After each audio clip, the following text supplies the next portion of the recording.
Hey guys, Scott here, and today I wanted to talk to you about the Golden Ritual Spear, which is one of the strangest weapons in the game. It is a spear that has very little physical damage, little range, it casts sorceries, and it scales with faith. Basically, nothing about it makes sense. However, because of the strange stat investment required, it enables you to do a bunch of various builds that are kind of interesting. So I decided to take a look at all the builds you can do with the actual weapon, and I decided to determine which would be the best overall.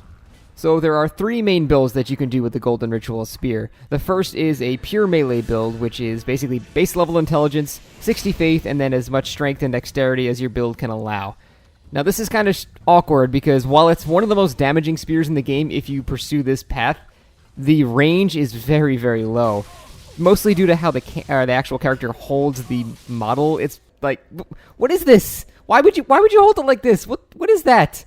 So although it's really damaging, the actual range is not really good. So you don't have an answer for, things that require a longer range poke. And that's where the actual spells would come in.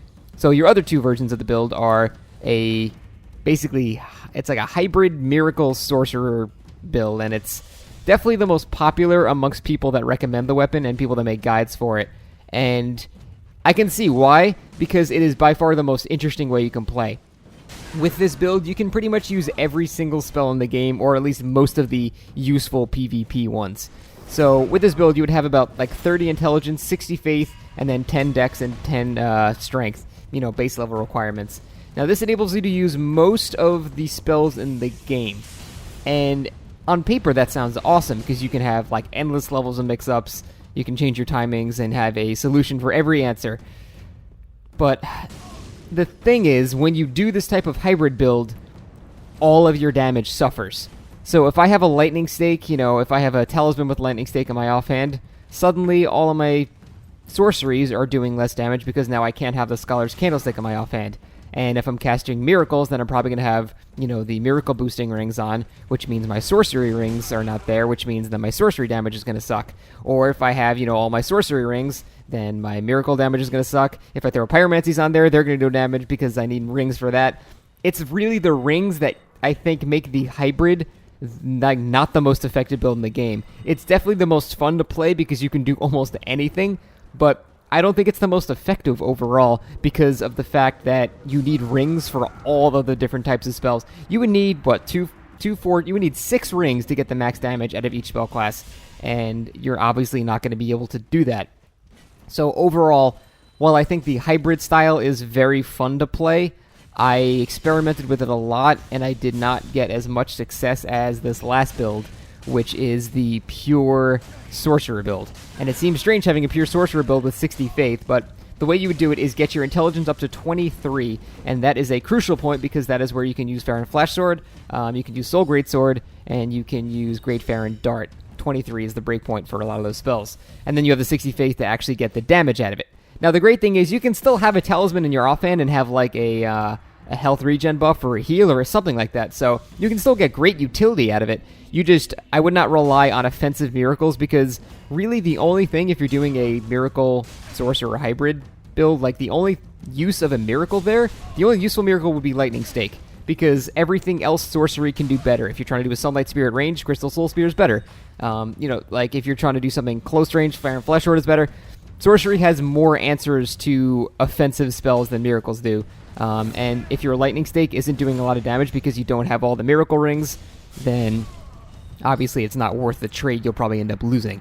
So overall, if you want to actually have, any miracles at all, I would put Healing Miracles or Bountiful Sunlight or Bountiful Light, anything like that, because you do have the faith to cast any miracle in the game, but I would not use any of the offensive miracles. So overall, the thing I had most success with was basically a build where you have 23 intelligence, 60 faith, and then you have, 35 vigor, 30 endurance, and you only need 18 attunement. I only found 3 spells to be required for this, and then the rest you would put in your dexterity. I got to about 25 dexterity at soul level 130. And all the dexterity that you have actually does help pretty significantly. It's fairly minor in the damage that you get, but this build does not use the Sage Ring because it uses spells that basically don't really benefit from the Sage Ring. The Soul Greatsword is the only thing that would slightly benefit from it, and even then, there are no combos that get unlocked by having that slightly increased cast speed, so there's no real difference other than a couple of frames. So I would much rather have like a Life Ring or a Ring of Favor. So let's go to the actual build that I found to be the best overall. So the best build I found for the Golden Ritual Spear only uses 3 spells: Soul Greatsword, Farron Flash Sword, and Great Farron Dart. Really, the only point I find to using the spells with this weapon is to change up your timings. Farron Flash Sword comes out quicker than the spear, Soul Greatsword comes out slightly slower than the spear, and the spear is right there in the middle. So you have 3 very tight but noticeable timing changes that can screw with your opponents very, very well. In addition, there's some great combo potential as well. So an R1 with the actual, Golden Ritual Spear combos into a Farron Flash Sword with an R2. So this is one of the few weapons in the game where you should never do an R1-R1 combo. You want to do R1-R2 with Farron Flash Sword in the actual casting slot. There's also something you can do where after an R1-R2, you can switch to Soul Greatsword and try to hit them as they're rolling backwards. This hits people that don't roll 2 or 3 times. If they roll once, they will get hit. If they roll, 2 or 3 times, depending on latency, it might hit, it might not. It's not a guaranteed combo, but you might as well throw it out there. I mean, there's no downside to it.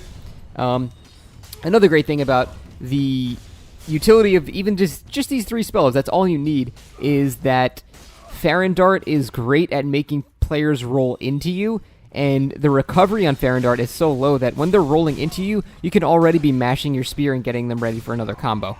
So it's like a normal spear play, but with 4 different attacks that change up timings a lot, and you have a great Harass and Great Farron Dart. It's a fairly simple build, and I've noticed anytime I try to find whatever the most effective build is, it comes down to being really simple, and that's because simple works. Every time you overcomplicate things and try to get sick nasty combos and things like that, you prepare for situations that are not going to happen all the time. Every time I make a build, I prepare for any situation against any player where it can work against anyone. So I keep it really simple, and this is the most effective thing I found. It may not be the most fun.